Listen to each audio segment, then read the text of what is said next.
올라, 다비드입니다. 오늘은 제가 삼성전자를 그만둔 이유에 대해서 설명드리고 싶은데요. 저도 운이 좋아서 삼성전자에 들어갈 수 있었어요. 학점, 외국어 점수 이런 거 다 맞췄고 기본만 맞췄습니다. 근데 동아리방에서 마이크로 마우스 만들어 보고 프로그래밍 좀 짜보고 이랬던 경험이 기술 면접 같은 거 할 때 도움이 됐었던 것 같아요. 삼성전자 같이 잘 알려진 대기업 같은 곳을 다니다 보면 그만두시는 분들 주위에 있잖아요. 여러 가지 이유가 있을 텐데 크게 보면 이 회사를 계속 다니는 게 맞나 하는 회의가 드는 경우가 많이 있죠. 대기업에서 신입사원으로 일하면서 큰 회사의 작은 부품처럼 일하는 그런 느낌 받으면 회의가 들게 돼 있어요. 윗사람들 보면서 오래오래 다니면 내가 저런 모습이 될 텐데 그게 맞나? 이런 회의도 들고요. 그리고 엄청 경쟁 심하게 하잖아요. 지나친 경쟁하다 보면 스트레스 많이 받고 공부해야 되는 것도 굉장히 많고, 그래서 유학 같은 거 가기 위해서 그만두시는 분들도 많이 있죠. 주위에서 때로는 왜 그만두냐, 그렇게 좋은 곳을 왜 그만두냐 하는 분들도 많잖아요. 하지만 그 주위에서 하는 기대, 주위에서 하는 것 때문에 결단하지 못하고 최악까지 치닫는 분들도 뉴스 같은 거 많이 보는데, 그런 분들한테 제 사연을 소개드리면서 얼마든지 다른 길이 있다는 걸 말씀드리고 싶어요. 운 좋게 입사는 했는데 제가 원하는 사업부로 배치는 못 받았어요. 회사가 크다 보니까 입사해갖고 원하는 사업부로 이렇게 배치를 시키거든요. 근데 저 같은 경우는 제가 원하는 사업부에 가지 못하고 10%의 확률을 저한테 걸렸어요. 그래서 원치 않은 사업부로 가다 보니까 개발자로 들어갔는데 영업부터 시작했어요. 그래서 국내 영업을 시작했는데 또 어찌어찌 하다 보니까 해외 영업을 또 하게 됐어요. 사람이 자기가 계획한 대로 사라지지 않잖아요. 특히 사회생활은 더 그런 것 같아요. 저 같은 경우도 계획한 것은 전혀 다른 방향이었는데 사회생활을 시작하면서 다른 방향으로 막 흘러가더라고요. 그렇게 흘러가다 보니까 지금까지 온 것 같아요. 무슨 일이든 해보지 않고는 그 일에 대해서 정확히 알 수 없잖아요. 저 같은 경우도 그 영업을 하면 사업을 하는데 도움이 많이 될 거라고 생각을 했어요. 그런데 막상 일을 해보니까 큰 회사에서 일한다는 거는 회사의 이름으로 일을 하는 거고 회사의 그 조직력을 갖고 일을 하는 거다 보니까 제 개인의 역량이 쌓인다는 느낌이 별로 안 들더라고요. 제 개인 사업을 하는데 도움이 될까? 좀 회의가 들기 시작했어요. 다른 영상에서도 이야기했지만 해외에 대해서 아무 경험도 없고 외국어 능력도 잘 안 되던 제가 해외영업부에서 일하게 되면서 당시에는 일본 담당을 하는 바람에 일본어를 배웠지만 해외에 대해서 눈을 뜨기 시작했던 거죠. 그러니까 인생이 자기가 생각했던 거랑 전혀 다른 방향으로 얼마든지 흐를 수가 있어요. 서론이 너무 길었는데요. 제가 왜 삼성전자를 그만두게 됐는지 이야기해 볼게요. 극히 개인적인 거고요. 먼저 내 자신에 대한 한계를 많이 느꼈던 것 같아요.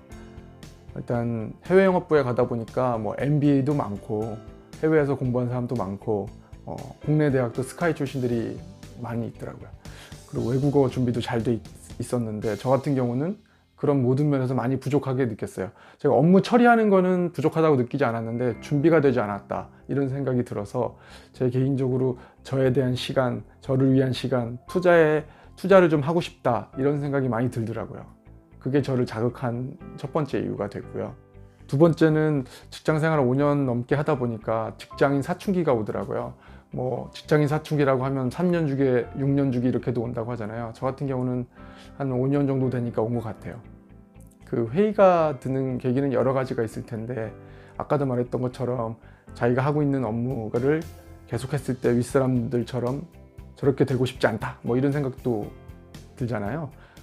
저 같은 경우는 특히나 어렸을 때부터 제 사업을 하고 싶어서 항상 준비했는데 대기업에서 영업부에서 일한다는 게 내 사업을 하는데 큰 도움이 될까?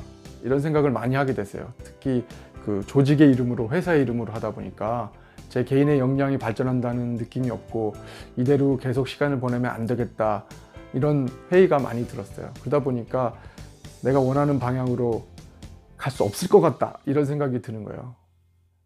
이런 식으로 생기는 게 직장인 사춘기인 것 같아요. 미래에 대해서 불안정하거나 내가 원하지 않는 방향이 되거나 이렇게 느낄 때 사춘기가 오는 것 같아요. 마지막으로 결정적으로 제가 회사를 그만둬야 되겠다 결심하게 된 거는 몸이 아팠어요. 스트레스도 많고 특히 영업부니까 실적 압박 상당하잖아요. 매주 실적 챙기고 실적에 대한 압박도 심했고 스트레스에 아주 강한 편은 아닌데 맨날 늦게까지 야근하는 것도 아닌데 계속 몸이 아픈 거예요. 그만큼 주경야독하고 실적 윗사람도 비움 맞추고 이런 여러 가지가 스트레스가 많이 되는 거죠. 제가 생일이 빠르고 졸업할 때 뭐 휴학을 하거나 하지 않아서 26살부터 회사 생활을 했는데 아주 건강하고 어린 몸인데도 아프기 시작하는 거예요.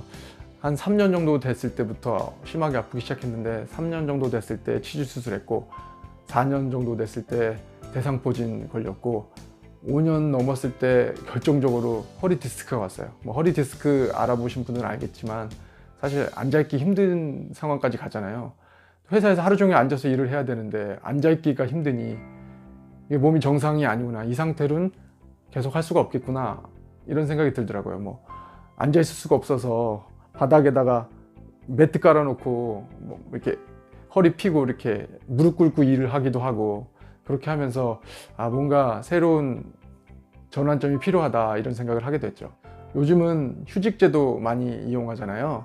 뭐 삼성전자 같은 경우도 5년 이상 근무하면 뭐 자기가 휴직할 수 있는 그런 시스템이 생겼더라고요.